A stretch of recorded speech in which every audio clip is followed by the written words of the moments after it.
आजपासून शारदीय नवरात्रोत्सवाला सुरुवात। राज्यातल्या वेगवेगळ्या मंदिरांमध्ये नवरात्रोत्सव मोठ्या उत्साहात साजरा होणार। सिंहगाभाऱ्यात महाराष्ट्राची कुलस्वामिनी तुळजाभवानीची घटस्थापना होणार। नवरात्रोत्सवानिमित्त मंदिराला आकर्षक विद्युत रोषणाई। कोल्हापूरच्या अंबाबाई मंदिरात आजपासून आदिशक्तीचा जागर। तोफेनं सलामी देऊन नवरात्रोत्सवाला प्रारंभ होणार। आज दुपारनंतर माहूरगडच्या रेणुका मंदिरामध्ये घटस्थापना होणार। हलत्या दीपमाळेसाठी हे मंदिर प्रसिद्ध आहे। 3.5 शक्तिपीठांपैकी अर्ध शक्तिपीठ म्हणून ओळख असलेल्या नाशिकच्या सप्तशृंगी देवी मंदिरात घटस्थापनेची तयारी पूर्ण। देवीच्या आभूषणांची भव्य मिरवणूक काढून त्यानंतर नवरात्रोत्सवाला प्रारंभ होणार। विदर्भाची कुलस्वामिनी असलेल्या अमरावतीच्या अंबादेवी संस्थानमध्ये नवरात्रोत्सवाची सुरुवात। पहाटे 5 वाजल्यापासून मंदिरात दर्शनासाठी भाविकांची गर्दी। नवरात्रोत्सवानिमित्त जेजुरीच्या खंडोबा मंदिराला आकर्षक विद्युत रोषणाई। जेजुरीगड रोषणाईनं नाहून निघाला।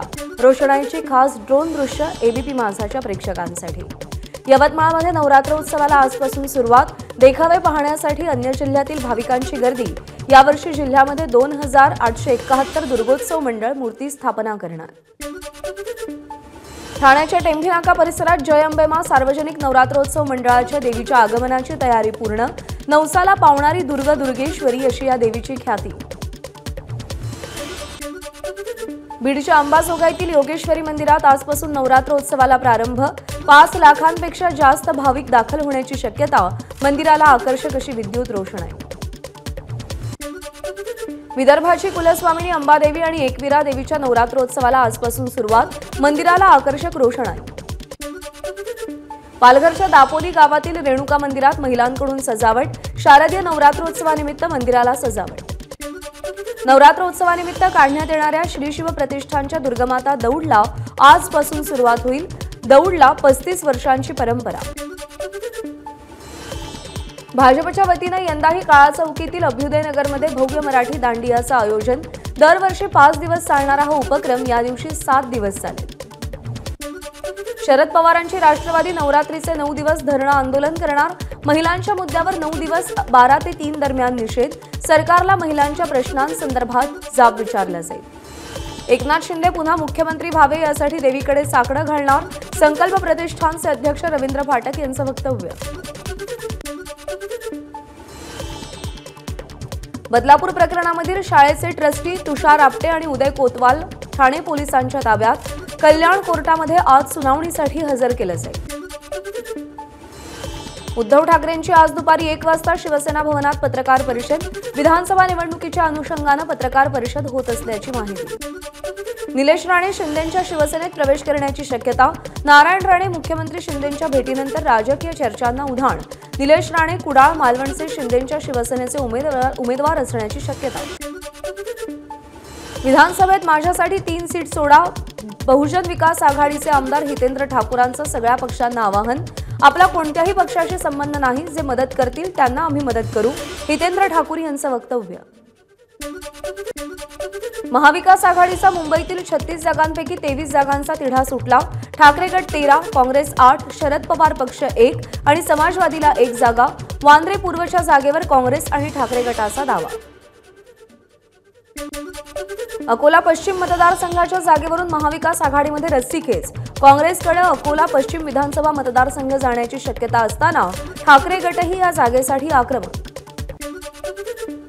उद्धव ठाकरेंना अकोला पश्चिम मतदारसंघातून उभं करा। अकोल्यातील सामाजिक कार्यकर्ते आणि शिवसेनेचे माजी नेते जावेद जकारिया यांची महाविकास आघाडीकडे मागणी। शरद पवार, नाना पटोले आणि उद्धव ठाकरेंना पत्र लिहिलं। रत्नागिरी जिल्ह्यातल्या चिपळूण संगमेश्वर विधानसभा जागेवरून महाविकास आघाडीमध्ये बिघाड। चिपळूण संगमेश्वर मतदारसंघासाठी ठाकरे गटासोबत काँग्रेसही आग्रही। काँग्रेसच्या युवक महिला प्रदेश उपाध्यक्षा सोनलक्ष्मी घाग काँग्रेस पक्षाकडून इच्छुक। भाजपचे आमदार संतोष दानवेंविरोधात भोकरदन मतदारसंघात महाविकास आघाडीमध्ये रस्सीखेच। शरद पवारांकडे असलेल्या या मतदारसंघावर ठाकरे गटानं दावा केलाय। उपजिल्हाप्रमुख रमेश गव्हाड यांनी दावेदारी केली आहे। भाजपचे नेते हाजी अरफात शेख यांनी सोशल मीडिया प्लॅटफॉर्मवरून भाजपचं पद आणि चिन्ह हटवलं। हाजी अरफात शेख गेल्या काही दिवसांपासून पक्षावर नाराज। आगामी काळात ते पक्ष सोडणार अशीही चर्चा। आदिवासी समूह, ओबीसी आणि वंचित आघाडीनं एकत्र येऊन तिसरी आघाडी स्थापन केली आहे. नागपूरला जेव्हा परिषद घेऊ त्यावेळेस तिसरी आघाडीला नाव देऊ, प्रकाश आंबेडकर यांची माहिती. विधानसभा निवडणुकीच्या अनुषंगानं बीड जिल्ह्यामध्ये राजकीय घडामोडींना वेग. केंद्रीय मंत्री रामदास आठवलेंची 5 तारखेला बीडमध्ये रॅली, तर आरपीआय गटाकडून केज विधानसभा मतदारसंघावर दावा. विधानसभा निवडणुकीमध्ये महायुतीनं 40 जागा द्याव्यात, अन्यथा सगळ्या 288 जागांवर उमेदवार उभे करू, महायुतीचा घटक पक्ष असलेल्या राष्ट्रीय समाज पक्षाचा इशारा. लोकसभेप्रमाणे आता विधानसभेसाठी शिवसेना ठाकरे गटाचं थीम सॉन्ग तयार. आजपासून विधानसभा मोहिमेला सुरुवात करणार. हर्षवर्धन पाटील वेट अँड वॉचच्या भूमिकेत असल्याची शक्यता. महायुतीचा जागावाटप होईपर्यंत कोणताही निर्णय घेणार नसल्याची माहिती. मार्क्सवादी कम्युनिस्ट पक्षाचे नेते नरसय्या आडम यांची अल्पसंख्याक मेळाव्यामध्ये नितेश राणे आणि रामगिरी महाराजांवर टीका. यंदा निवडून आल्यावर रामगिरींना बेड्या घालणार, तर आमदार झाल्यावर नितेश राणेला माफी मागायला लावणार, आडम यांचं वक्तव्य.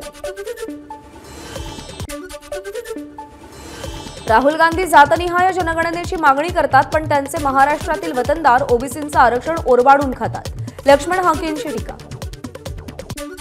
आमदार देवेंद्र भुयार यांच्या विधानावरती विरोधक राजकीय पोळी भासतायत, राष्ट्रवादीचे आमदार अमोल मिटकरी यांची प्रतिक्रिया.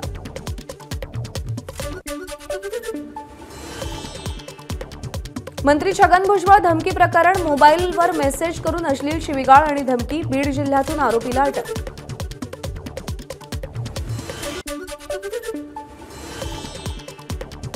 अनेक वेळा धमक्या दिल्या जातात, त्याची वाच्यता केली नाही, मात्र जास्तीची सुरक्षा मागणार नाही. धमकी प्रकरणावरून मंत्री छगन भुजबळ यांची प्रतिक्रिया. एमबीबीएसच्या दुसऱ्या फेरीतील प्रवेश प्रक्रियेला खासगी वैद्यकीय महाविद्यालयांची स्थगिती. मागण्या मान्य होईपर्यंत स्थगिती कायम राहणार असल्याचं खासगी वैद्यकीय महाविद्यालयांकडून स्पष्ट. वस्त्रोद्योग गुंतवणुकीसाठी शासनाचा OFB टेक कंपनीसोबत सामंजस्य करार. वर्धा जिल्ह्यामध्ये मोठी वस्त्रोद्योग गुंतवणूक होणार. सुवर्णदुर्ग किल्ल्याची युनेस्को टीमकडून हवाई पाहणी. सुवर्णदुर्ग किल्ल्याचा जागतिक वारसा यादीमध्ये समावेश होणार.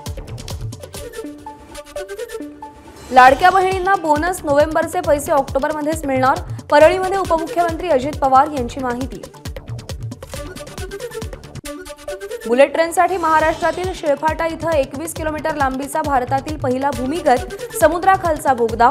यामध्ये ठाणे खाडीतील 7 किलोमीटरचा समुद्राखालच्या बोगद्याचाही समावेश. आता कळवा आणि मुंब्रा स्टेशनवरती जलद लोकल थांबणार. गेल्या अनेक वर्षांपासूनची मागणी अखेर पूर्ण होणार. धारावी पुनर्वसन प्रकल्पासाठी मिठागरच्या जमिनी देण्याच्या प्रस्तावाला मुलुंडकरांचा जोरदार विरोध. या प्रकल्पामुळे मुलुंड ते कांजूरमार्ग परिसरात मोठ्या प्रमाणात पावसाळ्यात पुराची स्थिती निर्माण होण्याची शक्यता असल्याचं मुलुंडकरांचं म्हणणं आहे. रायगड जिल्ह्यामध्ये मुसळधार पाऊस. शेतकऱ्यांसह नागरिकांची तारांबळ. हातातोंडाशी आलेली भात शेती परतीच्या पावसात पुन्हा भिजली. एबीपी माझा, उघडा डोळे बघा नीट.